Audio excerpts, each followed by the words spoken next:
तुमचं नाव सांगा पहिलं. माझं नाव गिरीश गणपतराव शिरवाडकर. मी ज्यावेळेस या ठिकाणी मतदान करण्यासाठी आलो त्यावेळेस मी इथे खोलीमध्ये फक्त एकटा होतो. त्यावेळेस इथे कोणीही नव्हतं, म्हणजे मतदानासाठी मी एकटाच होतो.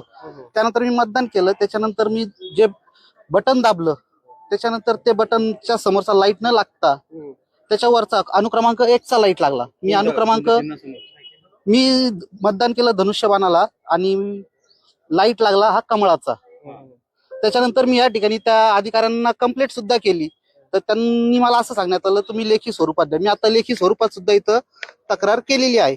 तर लेखी स्वरूपात तक्रार करायच्या आधी सुद्धा त्यांनी मला असं सांगितलं की याचा नंतर शहानिशा होईल, याच्यात जर तुमचं खोटं निघालं तर तुम्हाला पोलीस केस होईल व तुम्हाला जेलमध्ये जावं लागेल. अशा प्रकारे सरळ सरळ मला त्यांनी धमकी दिली.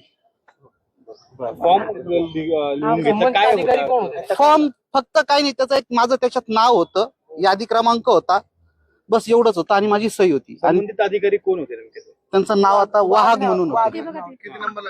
उमेदवाराचे प्रतिनिधी आहात की प्रतिनिधी नाही, मी मतदार आहोत. वोटर आहेत. पण माझ्या अशा संबंधात झालं म्हणून मी तिथे ती कंप्लेंट केली. तर मला त्यांनी असं सांगितलं हे साधारण झाला 1 पाऊण तास. ओके, ठीक आहे. या उमेदवार या.